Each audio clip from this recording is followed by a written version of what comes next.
एक बिन माँ बाप की लड़की थी। अपने ननिहाल में पल पोष कर बड़ी हो रही थी। कुछ ही क्लास पढ़ा लिखा कर घर में ननिहाल वाले सारा काम करवाते थे। कभी कभी साग सब्जी लेने बाजार जाती रहती थी। एक दिन उसके लड़की से कहीं रुपया गिर गया। वह लड़की घबराकर कई सब्जी वालों से कहने लगी कि आप सब्जी उधार दे दीजिए, मैं 2-4 दिन में आपको पैसे दे दूंगी। लेकिन कोई सब्जी वाला उधार देने को तैयार नहीं था।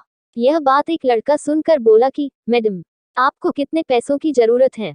उसने 500 रुपए की नोट निकाल कर देते हुए बोला कि आपके पास जब हो जाएगा तो वापस कर देना। लड़की बोली कि सर, आपको कहाँ खोजूंगी? लड़का बोला कि मैं बहुत बड़ा आदमी नहीं हूँ, प्रतिदिन हम इसी समय सब्जी या फल लेने बाजार आया करता हूँ। लड़की जब भी बाजार आती थी, लड़का भी संयोग से मिल जाता था। लड़की मिलकर बहुत शर्मिंदगी महसूस करती थी। लड़का भी कुछ नहीं कहता था।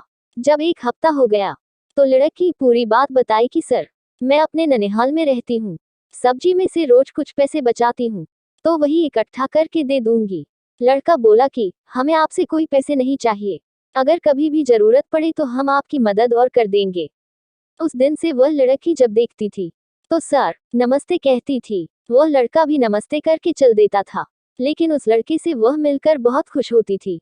लड़का भी उस लड़की से मिलने के बहाने आया करता था। कभी कभी लड़की के ननिहाल वाले ताने मारते थे कि जवान हो गई हैं, मर भी नहीं गई, अब तो शादी का सारा खर्च हम लोग को ही उठाना है। एक दिन उस लड़की ने उस लड़के से बोली कि सर, क्या आप अपने घर झाड़ू पोछा मारने के लिए मुझे रख लेंगे? हमें अब ननिहाल में घुटन महसूस होता है। लड़का हंसते हुए बोला कि ठीक है, हमको अपने मम्मी पापा से पूछ लेने दीजिए। संयोग देखिए, वो एक जरूरी काम से बाहर चला गया। लड़की जब भी बाजार आती, उसी लड़के को उसकी नजरें ढूंढती थी। वह लड़की निराश हो गई। किसी ने शिकायत भी कर दी। सब्जी लेने के बहाने किसी लड़के से मिलती है। अब रोज ननिहाल वाले प्रताड़ित करने लगे थे।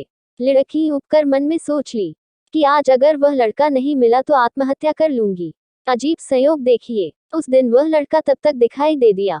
लड़की उस लड़के को देखकर अपने आंसुओं को रोक न सकी और नम आंखों से बोली कि सर, आप कहाँ चले गए थे? लड़की के नम आंखों को देख लड़का बोला कि आपसे एक बात बोलूं, आप नाराज तो नहीं होंगी? लड़की कही कि सर बोलिए। लड़का बोला कि क्या आप मुझसे शादी करेगी? कोई दबाव नहीं है। यह सुन लड़की फफक कर रोने लगी। लड़का हाथ को बढ़ाते हुए गले लगा लिया। वह खुद अपनी आंसुओं को रोक न सका। लड़की को ऐसा लग रहा था कि दुनिया ही मिल गई।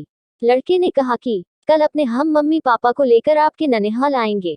हमें कुछ नहीं चाहिए, बस लोग आपको ताने न मार सके कि आपने भागकर शादी की। घर सबको जाकर बता देना। फिर भी लड़की घर कुछ नहीं बताई। अचानक एक बहुत कीमती कार खड़ी होती है। उसमें से वह लड़का व उसके मम्मी पापा निकलते हैं। लड़की के ननिहाल वाले चौंक गए। वह बोले कि आप सब? लड़के की मम्मी पापा बोले कि आपकी भांजी का हाथ मांगने आए हैं। हमने मुहूर्त निकाल कर सब इंतजाम कर लिया है, आप केवल लड़की लेकर आ जाना। हमारे बारे में अगर जानकारी करना चाहते हो तो पता कर लेना। शहर का सबसे बड़ा रईस हूँ, मुझे कुछ नहीं चाहिए, हमारे लिए दुल्हन ही दहेज है। लड़के के मम्मी पापा अपने सारे खर्च से बड़ी धूमधाम से विवाह की। वह लड़की ससुराल पहुंचकर घर में अपने सास ससुर के मरते वक्त तक बहुत सेवा व देखभाल की।